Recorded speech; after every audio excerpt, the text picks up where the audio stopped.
बिस्मिल्लाहिर्रहमानिर्रहीम। अस्सलाम वालेकुम। आज की अहम गलबात के साथ मैं आपका मेज़बान तारिक रोया।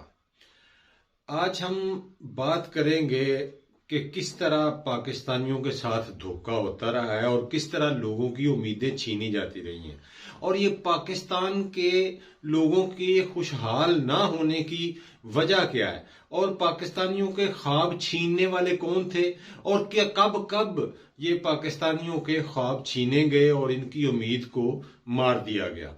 तो सबसे पहले हम शुरू होते हैं कि जैसे ही पाकिस्तान का क़याम वकूअ पज़ीर हुआ तो बानी पाकिस्तान कायदे आज़म मोहम्मद अली जिन्नाह, जो पाकिस्तान की नुज़ायदा जब मुमकिन थी, जब पाकिस्तान को आइन की ज़रूरत थी, पाकिस्तान को एक यूनिटी की ज़रूरत थी, पाकिस्तान को एक मुदब्बर लीडर की ज़रूरत थी, एक घर जो बना लिया था उसको बसाने की ज़रूरत थी, तो कायदे आज़म रहमतुल्लाह अलैह हमको छोड़कर चले गए। अब उसके बाद जैसे ही लियाकत अली खां पाकिस्तान के वजीर आज़म बने और उन्होंने पाकिस्तान की बेहतरी के लिए काम किए और पाकिस्तान को एक आज़ाद खारजा पॉलिसी देने की कोशिश की, तो फिर उस वक्त पाकिस्तान को लियाकत अली खां की क़यादत से महरूम कर दिया गया और पाकिस्तान पर फिर एक ऐसा जबर का सिलसिला शुरू हुआ जो आज तक जारी है, और पाकिस्तान की कौम की जो मंजिल थी वो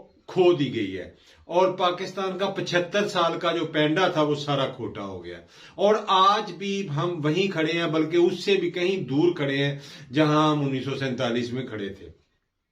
मेरा इस वीडियो का मकसद आपको कोई मायूस करना नहीं है, लेकिन हकायक ये हैं कि जब भी कोई लीडर आया है, अवामी लीडर, तो उसको अवाम से दूर कर दिया गया है। जिसको इस बात का एहसास हुआ है कि मुझे अवाम ने मुंतखब किया है, मैंने अवाम में जाना है, जिसमें भी अवाम का दर्द था, उसको मुख्तलिफ तरह की गिद्धों के जरिए नोचा गया है जिस तरह के। फिर उसके बाद एक अवामी लीडर आया जुल्फकार अली भुट्टो, जिसको अवाम का दर्द था, जिसने अवाम को रोटी कपड़ा और मकान का नारा दिया और लोगों को ये उम्मीद दिलाई कि आपके इस मुल्क में राइट्स हैं, आप एक जानवर नहीं है, आपका वोट है, आपके वोट की एक हैसियत है। और लोग दीवानावार भुट्टो के पीछे चल पड़े और फिर उस उम्मीद दहिंदा को भी फांसी के तख्तेदार पर लटका दिया गया और एक लंबा जबर का सिलसिला जो था वो शुरू हुआ, और ये रोटी कपड़ा और मकान देने का नारा भी और इस नारे के खालिक को भी, दोनों को ही दफन कर दिया गया।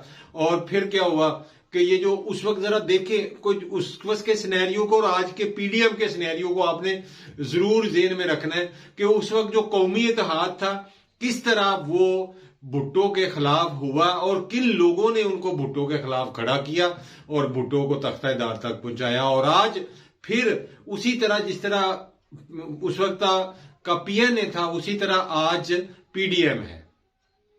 और पाकिस्तान की कौम को जब भी उम्मीद बंधी, वो खा किसी भी दौर में हो, जब भी पाकिस्तान की मईशत सियासतदानों ने थोड़ी बेहतर की, वो 1999 का दौर हो जब मार्शल लॉ लगा, या जब मुझे निकाला गया वाला दौर हो, उस वक्त भी पाकिस्तान की मईशत बेहतर चल रही थी। ये हमें जो जिसका क्रेडिट है उसको देना चाहिए। लेकिन अब जब जो सूरत हाल थी, जिस हालात में पीटीआई की गवर्नमेंट आई और इमरान खान ने पाकिस्तान की डूबती हुई मईशत को 6% सालाना ग्रोथ पर ले गए, पाकिस्तान की एक्सपोर्ट को तारीखी किया, पाकिस्तान में रेमिटेंसेस जो बैरून मुल्क पाकिस्तानियों के पैसे आ रहे थे वो बेहतर हुए, पाकिस्तान का जो दरामदात बरामदात का फर्क था उसको कम किया, और अगर इसको इक्वलाइज कर दिया जाता, फिर उसको बरामदात को बढ़ाया जाता, पाकिस्तान में डॉलर का इनफ्लो बढ़ जाता और आउट फ्लो जो है वो कम होता, पाकिस्तान के पास दौलत आती, पाकिस्तान के साथ पास पैसा आता, तो पाकिस्तान की एजुकेशन हेल्थ सब कुछ बेहतर हो सकता था। लेकिन क्या हुआ कि उस उम्मीद को फिर गिद्धों के जरिए नोचा गया और एक बार फिर पाकिस्तान की जो लोगों की जो उम्मीद थी उसको तोड़ दिया गया। और अब हालत यह है कि 1 लाख पढ़ा लिखा पाकिस्तानी, 1 लाख, देखिए जो पढ़े लिखे हैं जो जा सकते हैं बैरून मुल्क वो जा रहे हैं, जो नहीं जा सकते वो तो इधर ही एड़ियां रगड़ रहे हैं, इधर ही एड़ियां रगड़ रगड़ के मार जाएंगे। लेकिन जो पढ़ा लिखा पाकिस्तानी है, जिनको कहीं जॉब मिल सकती है, जो कहीं बिजनेस कर सकते हैं, वो 1 लाख पाकिस्तानी हर महीने पाकिस्तान को छोड़कर बैरून मुल्क जा रहा है। इस वक्त ये सूरत हाल है। ये नाउमीदी नहीं तो क्या है। जब लोग स्टेट से मायूस हो जाते हैं तो फिर वो ये कदम उठाते हैं। अब ये सूरत हाल ये हो गई है, जहां जो पिछले 8-9 महीनों में लोगों पर तशद्दुद किया गया है, जिस तरह लोगों को मारा गया है, लोगों की तजलील की गई है, और तो और एक अवामी हीरो, मैं पाकिस्तान का वजीर आजम भी नहीं कहता, पाकिस्तान की अवाम का हीरो, उसको दिन दिहाड़े उस पर स्ट्रेट फायरिंग की, गोलियां चलाई गई, वो जख्मी हालत में पड़ा पिछले 3 माह से, उसकी FIR दर्ज नहीं हुई। ये तहफ़्फ़ुज़ का एहसास इस रियासत में है। जब ये सूरत हाल होगी तो फिर लोग पाकिस्तान जिंदाबाद की बजाय यही कहेंगे कि पाकिस्तान से जिद्दा भाग। तो अब लोग पाकिस्तान से जिंदा भागने की कोशिश कर रहे हैं, जो इस वक्त पाकिस्तान की अवाम में मायूसी छाई हुई है। इसलिए मैं पहले भी एक वीडियो में यह कह चुका हूं कि खुदारा लोगों की उम्मीदों को मत मरने दें। लोगों की जब उम्मीद मर जाती है तो फिर यही कुछ होता है जो पाकिस्तान में हो रहा है कि पाकिस्तान के जो बैरून मुल्क हैं वो पाकिस्तान में पैसे नहीं भेज रहे, जो रेमिटेंसेस का इनफ्लो था वो कम हो गया, एक्सपोर्ट वैसे आपने खत्म कर दी, इंडस्ट्री तबाह हो गई, और ये जो नालायकों की हुकूमत है वो चाह रही है कि हम ज्यादा से ज्यादा इसको लिंगर ऑन करें ताकि हमारा जो लूटा हुआ पैसा है वो किसी तरह स्टेट दोबारा या रियासत या कोई हुकूमत आती है तो वो दोबारा ना ले सके। सारे के सारे फायदे आप देख लें कि किन लोगों को पहुंचे हैं पिछले 75 साल में, या 75 साल में भी नहीं, हम कहते हैं पिछले 40 साल का जो अहाता कर लें कि कौन लोग हैं जो खुशहाल हुए हैं और कौन लोग हैं जो बर्बाद हुए हैं, और जो इस वक्त लाइनों में लग के आटा ले रहे हैं। यानी गंदम पैदा करने वाले, मेहनत मजदूरी करने वाले, जिनकी वजह से फसलें उगती हैं, बढ़ती हैं, पैदावार बढ़ती है, वो लाइनों में लगे हुए हैं आटे के लिए। और ये चोर चक्के हुक्मरान जो हैं, जिन्होंने हमेशा इस मुल्क को लूटा है, उनको कोई परवाह नहीं है। वो इस वक्त कहां है?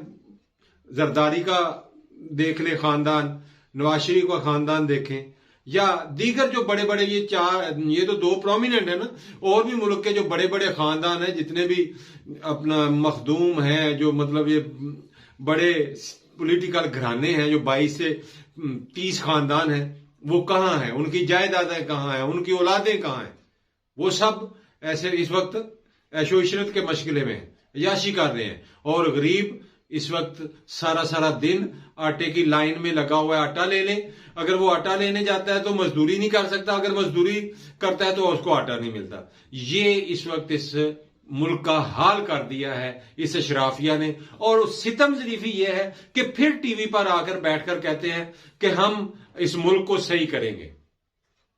हजारों मील, 5000 6000 मील दूर से आता है जी हम कौम के साथ है। और खबीसो, आप कौम के साथ, कौम भूखी मर गई है, आप उधर अपने महलों में याशियां कर रहे हो, आप कौम के साथ हैं। और कौम भी, बदकिस्मती यह है कि कौम भी सुन के आश कर उठती है। हाँ वाह, हमारे लीडर का बयान आ गया जी, हमारे लीडर ने कहा जी हम आपके साथ हैं। वो करोड़ों में अरबों में खेल रहे हैं और आपके बच्चे गलियों में रुल रहे हैं। तालीम सेहत तो अब दूर की बात, अब तो खाने के लिए रोटी भी नहीं मिल रही।